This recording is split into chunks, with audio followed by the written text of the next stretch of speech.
আপনাদের সকলকে বাঙালিয়ানা 2.0-তে স্বাগতম। আশা করছি সকলেই খুব ভালো আছেন। আজকে আমি আপনাদের নতুন একটি রেসিপি তৈরি করে দেখাবো, মসুর ডালের চচ্চড়ি। চচ্চড়িটি আপনারা গরম গরম ভাত অথবা রুটির সাথে পরিবেশন করতে পারেন। চলুন শুরু করা যাক।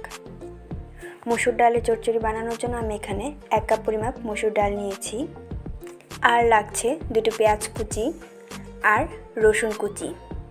ফোড়নের জন্য নিয়েছি শুকনো লঙ্কা, এলাচ, দারচিনি, তেজপাতা আর আদা কুচি। আমি চুলায় একটি প্যান বসিয়ে দিয়েছি। প্যানটি গরম হওয়ার পর এতে কিছু পরিমাণ তেল দিয়ে দিচ্ছি। এখন আমি এতে এলাচ, দারচিনি, তেজপাতা আর আদা কুচিগুলো অল্প পরিমাপে ভেজে নেব।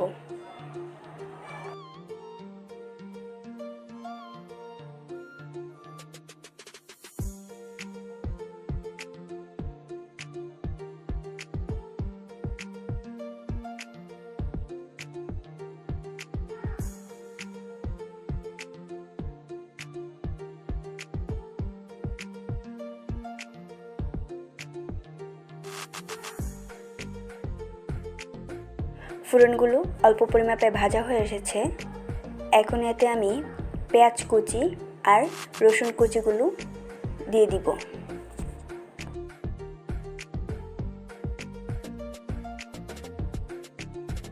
পেঁয়াজ আর রসুন কুচিগুলোকে আমি খুব ভালোভাবে ভেজে নেব। পেঁয়াজ আর রসুনগুলো যতক্ষণ পর্যন্ত না একটা লাল লাল ভাব আসবে ততক্ষণ পর্যন্ত আমি এগুলো ভেজে নেব।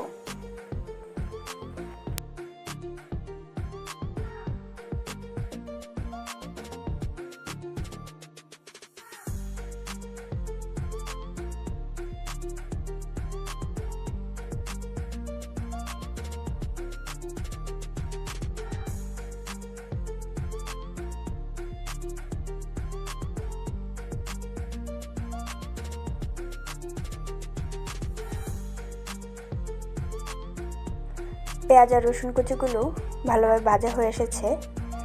এখন এতে আমি ধুয়ে রাখা মসুর ডালগুলো দিয়ে দিব।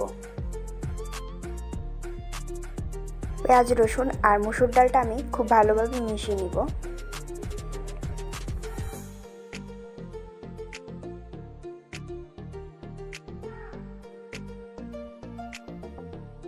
পেঁয়াজ রসুনের সাথে মসুর ডালটা মিশানো হয়ে গেছে। এখন এতে আমি 1 চামচ পরিমাপে হলুদ গুঁড়ো দিয়ে দিব, আর দিয়ে দিব 1 চামচ পরিমাপ লবণ।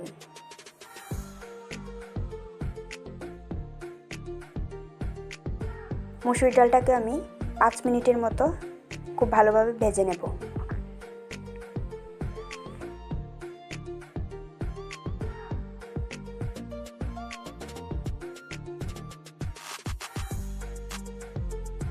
মসুর ডালটা আমার ভাজা হয়ে এসেছে। এখন এতে আমি 3 কাপ পরিমাপে পানি দিয়ে দিব।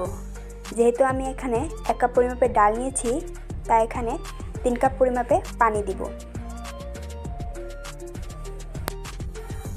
পানি দিয়ে এখন অল্প নেড়েচেড়ে আমি 15 মিনিটের মতো ঢাকনা দিয়ে রেখে দেব।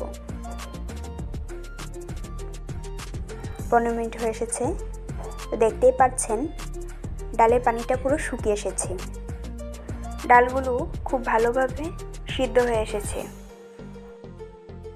এখন আমি চুলায় এটা আর 2 থেকে 3 মিনিট রেখে বাকি পানিটাও শুকিয়ে নিব।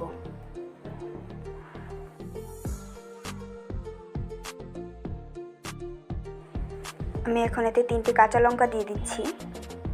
কাঁচা লঙ্কা দিয়ে অল্প নেড়েচেড়ে নামিয়ে নিব।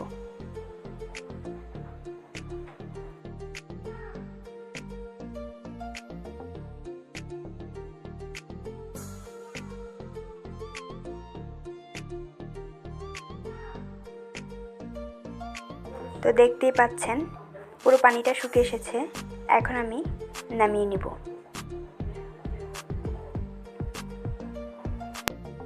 তৈরি হয়ে গেছে আমার আজকের রেসিপি, মসুর ডালের চচ্চড়ি। আপনার যদি এই রেসিপিটি ভালো লেগে থাকে তাহলে লাইক কমেন্ট করে পাশে থাকবেন। আপনি যদি আমার চ্যানেলে নতুন হয়ে থাকেন তাহলে সাবস্ক্রাইব করে পাশে থাকবেন। ধন্যবাদ।